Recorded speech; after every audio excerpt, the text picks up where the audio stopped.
una entrevista con un experto en salud, para poder analizar justamente todo lo que estamos hablando, el retorno a clases.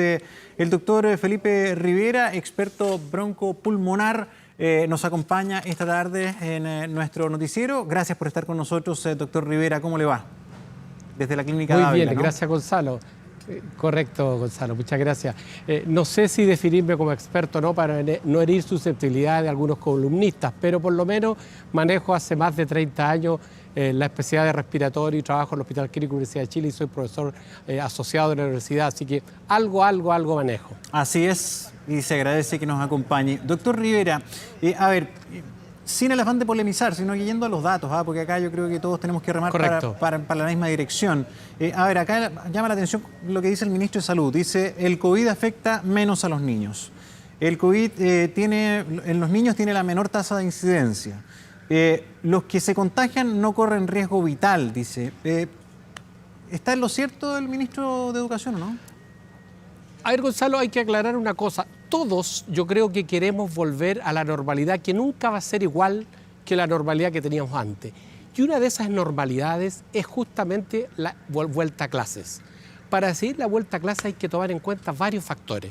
El primer factor es el que dice usted, ¿corren o no corren riesgo nuestros hijos? La verdad es que si uno analiza la letalidad, o sea, cuánto se muere de los que se enferman, es bajo, es cierto. Pero si existe la posibilidad de que se enfermen muchos niños, puede morir alguno y en ningún país, en ninguna ciudad, en ninguna casa sobra un niño. Por lo tanto, hay que estar muy seguros de cuando lo hacemos es el cuándo. ¿Cuándo? Cuando tengamos claro que nuestra cantidad de enfermos a nivel nacional sea en franca disminución y hayamos llegado a una cosa que a lo mejor no alcanzamos, que es el pic, porque estamos en una meseta. La segunda cosa es dónde. Chile no es una sola cosa uniforme.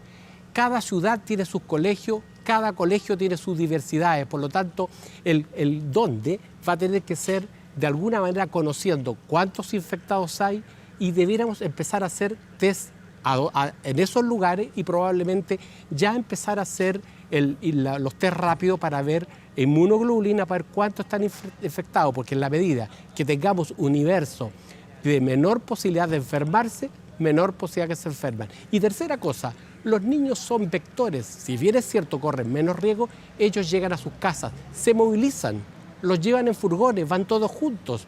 Llegan a sus casas donde hay abuelos, donde hay padres. Por lo tanto, llegan a infectar a gente susceptible. Y es más, en ciertas comunidades se ha visto que los niños van a colegios distantes a sus comunidades. O sea, eso que se dice en ciertos sectores, no hay enfermos, ¿por qué no llevamos las clases a esos lugares solamente? Esos niños muchas veces van a colegios de otras comunas. Y por último, un factor tremendamente importante, tenemos las condiciones en todos los colegios para cumplir los preceptos que se dicen para que los niños no corran riesgo, ni sus padres ni sus familiares, espaciados, más de 1 metro, 20 alumnos por curso.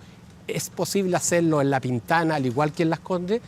Cuando contestemos todas esas preguntas, yo creo que todos vamos a estar de acuerdo que hay que volver a clase. Doctor Rivera, clarita su descripción. Me voy a concentrar en un factor que justamente era mi siguiente pregunta.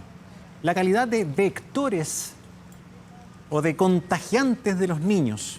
Correcto. A ver, lo quiero sumar a un dato que entregó el doctor Mañalich esta mañana respecto a lo que se discutió tempranísimo a las 6:30 de la mañana en una reunión con la OMS. 75% asintomático. No tienen idea si tuvieron o no la enfermedad. Tal vez pasó por ahí el COVID, no lo supieron, pueden haber quedado inmunes. Bueno, probablemente los niños deben ser muy asintomáticos muchos de los casos. El tema es que igual transmiten la enfermedad. Entonces, apuntando a una de esas grandes preguntas que usted hacía, ¿cuándo? Si vemos que está ese riesgo de que pueden transmitir o llevar el COVID silenciosamente a una casa, contagiar al papá, a la mamá, al abuelo, ¿cuándo es el momento? Exactamente. Lo que usted dice es tan cierto, es que hay varios trabajos de las pocas cosas que se han juntado, en que, por ejemplo, yo me recuerdo haber leído un trabajo en China con cientos de niños, hasta los 18 años en realidad, en que demostraron que el porcentaje de test positivos, test hisopadofaringio o rinofaringio, era aproximadamente un 20% positivo de aquellos que de alguna manera habían entrado en contacto con algún enfermo y algunos de ellos no. Es decir, esos sujetos eran partícipes de seres contagiantes, porque también está demostrado que la posibilidad de contagiar puede ocurrir 24, 48 horas antes de los síntomas. Y si no tienen síntomas, es imposible saber hasta cuándo y desde cuándo. Por lo tanto, el que sean asintomáticos no los exime de ser contagiantes. Los exime probablemente de una enfermedad seria, porque no la tienen, pero no sabemos. Entonces, ahí es cuando probablemente, y lo he dicho en otros programas, debiéramos entrar en una etapa más proactiva, que es ocupar la capacidad ociosa de hacer test ya en ciertas localidades o incluso empezar a hacer los test rápidos para saber en qué sectores de la ciudad, en qué colegio, en qué parte, la comunidad tiene pocas posibilidades de enfermarse porque ya están todos con inmunoglobulina G. Es decir, hacer una muestra. No es necesario hacerlo a todos, sino que los estadísticos tienen muy claro cuánto es el número, el N necesario para poder extrapolar a una población más grande. Qué difícil, doctora. De verdad. Es muy difícil. Yo no querría estar en los zapatos del ministro ni de todas las autoridades. O sea, pero no hay una cosa solamente, que quiero decir muy claro. no solamente el ministro Mañalich, doctor Rivera, No, por supuesto. de todos los que en el planeta están planificando cómo volvemos. Porque resulta que, claro, acá se juntan un montón de necesidades, doctor. Una es, primero que todo, cuidar la salud de los niños, de las familias, de los chilenos, del mundo. Lo otro es que vuelvan a su clase presencial porque hay muchas cosas que no son abordables a distancia, no es lo mismo. Y lo otro, que es un tema práctico no menor, es que para muchas familias tener a los niños en la escuela significa poder ir a trabajar tranquilos o poder volver a trabajar también presencial y reintegrarse. Entonces, ¿cómo hacer conjugar todo esto sin GPS sanitario? A eso es lo que quiero ir ahora. O sea, ¿cómo tomas la decisión si hay muchas cosas a ciegas, como la capacidad de vector de contagio de los niños? Correcto. Si el problema es que en realidad los niños hay que cuidarlos, pero hay que cuidar todo lo que rodea a los niños.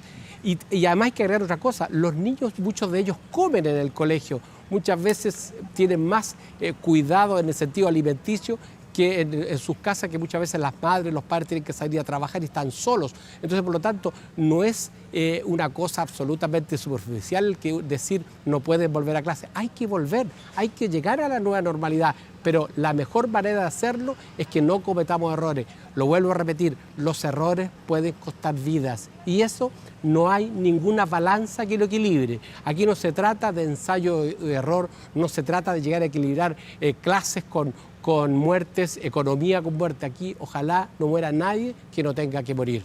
Y yo que hago clases online últimamente y con respecto a las que hacía personalizadamente o personalmente, presencialmente, es una diferencia tremenda. Uno quiere ver caras, quiere ver emociones, quiere ver preguntas. Sí, estamos hablando con el doctor Felipe Rivera, médico broncopulmonar. Finalmente, doctor Rivera, no sé si coincide con la postura de al menos la presidenta del Colegio Médico, que dice que ella derechamente esperaría que las clases se retomaran el segundo semestre, no solamente por el pic, que también es súper discutido el concepto de pic del COVID, sino que pensando en el pic de las enfermedades respiratorias que usted conoce muy bien, que normalmente, dice ella, son la semana 25-26. O sea, para no sumar más riesgos, mejor esperar el segundo semestre. ¿Coincide o no? A ver, lo que pasa es que así como no queremos escuchar que nuestras autoridades digan fecha porque no está claro, tampoco debiéramos decir cuándo volver, porque va a depender estos móviles, dependiendo de las condiciones. Comparto plenamente que se nos van a juntar varias cosas, como ya ha pasado. Las enfermedades invernales, la contaminación. Ya vieron un reportaje de otro canal por ahí de la ciudad del sur que ya empezaron con contaminación ambiental, que tiene mucho que ver con enfermedades respiratorias. Por lo tanto, enfermedad respiratoria más COVID-19, que pertenece a esta enfermedad respiratoria, ¿no es cierto?, siendo otras cosas además, más la contaminación, más todo juntito, calentándose por el frío, podría ser la tormenta perfecta. Pero quiero aclarar que las cosas se han hecho bien, tanto por parte de las autoridades, tanto por parte de la ciudadanía y por parte de todos los estamentos que participan, y por eso tenemos cifras que nos tienen que enorgullecer, pero tampoco significa caer en el triunfalismo para dejar, ¿no es cierto?, de hacer lo que todavía nos falta mucho. Y tal vez como ir apretando las tuercas y funcionar cada vez mejor en cosas que estamos al debe. Usted lo señala ahí, por solamente supuesto. para terminar, un tema que me parece súper importante. Muchos nos preguntamos, ¿pero por qué la Araucanía entró tan fuerte esto? Bueno, pues ahí tenemos una zona del país con pobreza, una zona con pésima calidad del aire. Ya están con preemergencia, o sea, y el tema respiratorio tiene mucho que ver con esto. O sea, ¿cómo subsanamos también esas supuesto. grandes deudas que tenemos a nivel de inequidad territorial, no? Ah, claro, por supuesto. Creo que lo hemos repetido hasta el cansancio. Esta enfermedad, muchos dicen, no discrimina. Sí discrimina, como todas las enfermedades invernales.